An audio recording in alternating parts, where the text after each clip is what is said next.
Hello दोस्तों, welcome back once again to इनसाइडरपीडिया।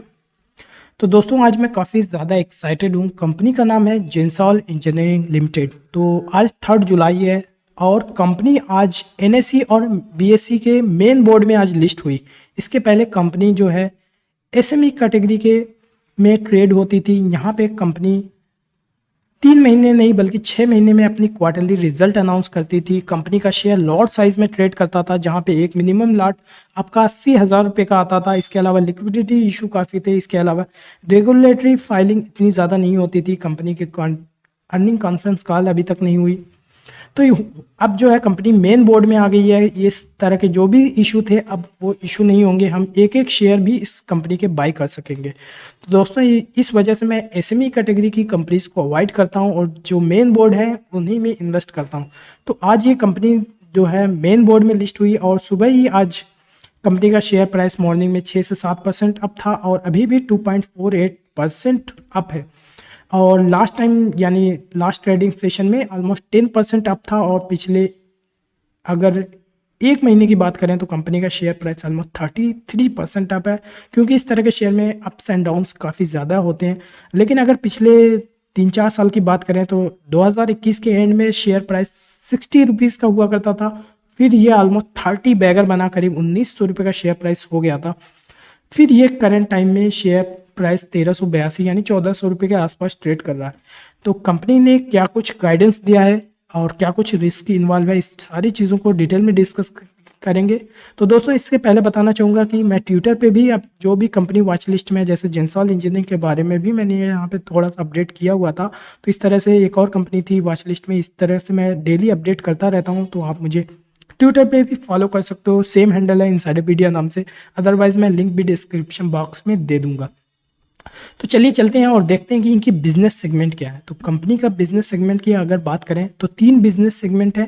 Engineering and EPC का, जहां पे ये रिन्यूएबल एनर्जी यानी सोलर ईपीसी सर्विसेज प्रोवाइड करते हैं। Roof tops, ground based project, ये सारे प्रोजेक्ट को ये हैंडल करते हैं। इनकी स्ट्रॉन्ग ऑर्डर बुक है। इसके अलावा दूसरा इनका ईवी लीजी बिजनेस है, जो करंट टाइम फाइनेंशियल ईयर में इन्होंने ये बिजनेस किया और यहाँ से थोड़ा मोड़ा रेवेन्यू यहाँ से भी लाया। और यहाँ पे फ्यूचर पोटेंशियल इनको ईवी मैन्युफैक्चरिंग में इनको काफ़ी ज़्यादा रेवेन्यू पोटेंशियल मिल सकता है। और ये मुझे लगता है कि सबसे बेस्ट और हाई पोटेंशियल इनका बिजनेस सेगमेंट होने वाला है। तो चलिए देखेंगे और करंट फाइनेंशियल ईयर में ही कंपनी ने क्या क्या कुछ जो है गाइडेंस दिए हैं, वो क्या गाइडेंस है इसको भी देखेंगे।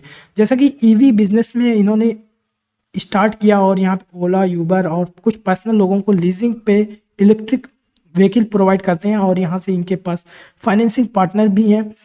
और ये बिजनेस काफ़ी इनका अच्छा चला, तो सोचा कि इन्होंने खुद नई ईवी मैन्युफैक्चरिंग स्टार्ट कर दें। तो इस तरह जैसे टाटा मोटर्स जो है ये सिर्फ एक ईपीसी कंपनी नहीं बल्कि ये एक ऑटोमोबाइल कंपनी में ये ट्रांसफ़र हो सकती है। तो ये इस कंपनी का पोटेंशियल है। चलिए और थोड़ा डिटेल में डिस्कस करते हैं कि मैनेजमेंट ने क्या कुछ गाइडेंस दिया। एक वीडियो है यूट्यूब पर, मैंने देखा, यहाँ से भी काफ़ी इन्फॉर्मेशन मिली मुझे। पास्ट में भी मैंने मैनेजमेंट का काफ़ी इंटरव्यू देखा है, करीब 8-9 महीने से ट्रैक कर रहा हूँ इस कंपनी को। और इसके जो है क्वार्टरली रिजल्ट को अगर देखें या फिर करंट टाइम में जो FY23 का रिजल्ट था तो 393 करोड़ का टोटल रेवेन्यू है और नेट प्रॉफिट 25 करोड़ का है। और देख सकते हैं कि 2017 में सिर्फ 62 करोड़ का नेट सेल्स थी और नेट प्रॉफिट सिर्फ 1 करोड़ का था। तो अभी मैनेजमेंट ने कहा कि सोलर ईपीसी बिजनेस से सिर्फ इस फाइनेंशियल ईयर में 2000 करोड़ रेवेन्यू तक हो सकता है, यानी 400 करोड़ से जंप करके ऑलमोस्ट 5 गुना सिर्फ एक सेगमेंट से, यानी सोलर ईपीसी के बिजनेस से 2000 करोड़ का रेवेन्यू पोटेंशियल बता रहे हैं। या इस साल इतना रेवेन्यू अचीव कर सकती है, जो अचीव करने का टारगेट है। और 1000 करोड़ की स्ट्रॉन्ग ऑर्डर बुक है। इसमें इन्होंने एक स्कॉर्पियस ट्रैकर को 135 करोड़ में एक्वायर किया था। वो बता रहे हैं कि यहाँ से 300-400 करोड़ रेवेन्यू आएगी। बाकी उनके एग्जिस्टिंग बिजनेस से 1600 से 1700 करोड़ रेवेन्यू आएगी। इसके अलावा एक चीज़ और अच्छी बता रहे हैं कि यहाँ से जो इनका पैट परसेंटेज है, यानी 25 डिवाइडेड बाय 393 यानी 6% का जो पैट मार्जिन था वो बढ़ करके इस बिजनेस सेगमेंट में 15% तक का पैट मार्जिन हो सकता है, जो कि काफ़ी प्रॉफिटेबल बिजनेस है। इसके अलावा बता रहे हैं ईवी मैन्युफैक्चरिंग स्टार्ट करने वाले हैं। जैसा कि मैंने कहा कि जैसे ये लीजिंग करते थे उसी में इन्होंने कहा कि ईवी मैन्युफैक्चरिंग स्टार्ट करेंगे और जुलाई मंथ में यानी इसी महीने स्टार्ट करने वाले हैं। अभी तक तो रेगुलेटरी फाइलिंग में बताया नहीं है, लेकिन मुझे होपफुली इसी महीने ये ईवी मैन्युफैक्चरिंग स्टार्ट कर देंगे और सितंबर तक यानी सिर्फ 3 महीने में फुल पोटेंशियल पे वो प्लांट इनका चलने लगेगा। और बता रहे हैं कि सिर्फ करंट फाइनेंशियल ईयर में 10 से 12 हज़ार कार यहाँ पे मैन्युफैक्चरिंग करने वाले हैं। और यहाँ से जो रेवेन्यू पोटेंशियल है वो 500 से 700 करोड़ का रेवेन्यू पोटेंशियल है। तो ये देखिए कि जो कंपनी का करंट फाइनेंशियल ईयर में सिर्फ 400 करोड़ रेवेन्यू है, वो बढ़ करके 2000 करोड़ रेवेन्यू यहाँ से 500 से 700 करोड़ यहाँ से, यानी 2500 से 2700 करोड़ का रेवेन्यू यहाँ पे अचीव हो सकता है, जो कि ऑलमोस्ट 7 से 8 गुना रेवेन्यू ये जंप हो सकता है। और एक साल में अगर कोई कंपनी 7 से 8 गुना ग्रो करे तो ये कोई चाहे तोड़ो या फोड़ो वाला सीन है। यहाँ पे शेयर भी उसी हिसाब से परफॉर्म कर सकता है, बट अगेन जो है रिस्क को समझना काफ़ी ज़रूरी है कि इसमें क्या रिस्क हो सकता है। तो चलिए अगर बात करें सोलर ईपीसी बिजनेस की, तो यहाँ से जो अपने एग्जिस्टिंग बिजनेस से जो अचीव करना चाहते हैं 1600 करोड़, तो मुझे लगता है कि वहाँ से तो उसमें कोई इशू नहीं होगा। 2000 करोड़ का रेवेन्यू आराम से अचीव कर सकते हैं जिस हिसाब से इनका एग्जिस्टिंग बिजनेस है, क्योंकि जो चीज़ हमेशा से चली जा रही है उसको चलाना काफ़ी आसान होता है। इसीलिए अगर मैं कहता हूँ किसी कंपनी का स्टेबल बिजनेस मॉडल है और कंसिस्टेंटली 15-20% की ग्रोथ ला रही है, तो उस कंपनी में पैसा बनने की ज़्यादा चांसेस हैं, क्योंकि वो कंसिस्टेंटली ग्रो करती रहेगी, क्योंकि नए बिजनेस को चलाना काफ़ी टफ काम होता है। तो अगर ये बात करें कि जो ईवी मैन्युफैक्चरिंग कह रहे हैं यहाँ से 507 करोड़ का रेवेन्यू पोटेंशियल है, क्या वो अगर 10 से 12 हज़ार करोड़ की इन्होंने कार मैन्युफैक्चर कर ली और वो मार्केट में बिक न पाए, क्योंकि ऑब्वियसली इन्होंने मार्केट रिसर्च की होगी, सब कुछ एनालिसिस किया होगा, अपना प्रोडक्ट जो दिखाया होगा अपने कस्टमर्स को और वहाँ से फीडबैक लिया होगा, बट स्टिल अगर ये 10 से 12 हज़ार जो कार मैन्युफैक्चर करने वाले हैं अगर ये बिक ना पाए तो यहाँ पे इनको इशू हो सकता है रेवेन्यू अचीव करने में। लेकिन फिर भी यहाँ पे जो है मार्जिन ऑफ सेफ्टी मुझे ये लग रहा है कि 2000 करोड़ का अगर रेवेन्यू यहाँ से अपने सोलर ईपीसी बिजनेस से भी अगर अचीव कर लें तो वहाँ पे भी प्रॉफिट जो इनका ये भी ऑलमोस्ट 4 से 5 गुना तो जंप हो ही जाएगा। चलिए इसी को बस हम एनालाइज करते हैं कि कितना रेवेन्यू पोटेंशियल मिल सकता है। जैसे कि मैंने बताया कि 6.36% का ऑपरेटिंग प्रॉफिट पैट मार्जिन है, और अगर यहाँ से हम 2000 करोड़ रेवेन्यू पे यानी अपना इलेक्ट्रिक व्हीकल वाला जो मैन्युफैक्चरिंग उसको हटा देते हैं, हम ये मान के चलते हैं कि वहाँ से 0 प्रॉफिट होगा, तो ऑलमोस्ट 127 करोड़ का प्रॉफिट हो सकता है पास्ट। तो दोस्तों इनका अगर एग्जिस्टिंग बिजनेस से अगर हम इनका पैट मार्जिन निकालें तो 6.36% है, जो कि मैनेजमेंट ने कहा कि ये नए बिजनेस से यानी जो कंपनी एक्वायर की है उसकी वजह से 15% तक का ये 300 से 400 करोड़ पे पैट मार्जिन ला सकते हैं। बट मैं ये मान के चलता हूँ कि ये 2000 करोड़ का रेवेन्यू है, सिर्फ 6.36% यानी जो एग्जिस्टिंग बिजनेस का पैट मार्जिन है उतना ही रहेगा।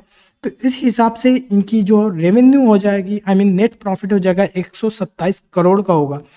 और हमने एक वक्त के लिए ये माना है कि यहाँ से जो इनका ईवी मैन्युफैक्चरिंग यहाँ से इनको कोई भी प्रॉफिट नहीं होने वाला है, तो भी इनका 127 करोड़ का नेट प्रॉफिट हो सकता है, जो कि करंट टाइम में इनका प्रॉफिट सिर्फ 25 करोड़ का है। ऑलमोस्ट देख सकते हैं कि 5 गुना नेट प्रॉफिट तो यहीं से हो सकता है। और 127 करोड़ के नेट प्रॉफिट पे अगर हम 30 का पी लेकर के चलें, जो कि मुझे लगता है एक ग्रोथ कंपनी के लिए एवरेज पी होना चाहिए, तो 3800 करोड़ की मार्केट कैप होनी चाहिए। और करंट टाइम में इनकी मार्केट कैप 1600 करोड़ की है, यानी 1700 करोड़ की। ये ऑलमोस्ट डबल हो सकती है आने वाले 1 सालों में। लेकिन दोस्तों ये ज़रूरी नहीं है कि शेयर डबल हो, आप लोगों को सारे चीज़ों को ध्यान में रखना ज़रूरी है। पहला चीज़ ये कि ये 2000 करोड़ की रेवेन्यू अचीव करे। दूसरा, इसमें हमने अजम्पशन ये लिया कि इनका ऑपरेटिंग प्रॉफिट मार्जिन जो पास्ट का था वो रहेगा या उससे बेहतर रहेगा।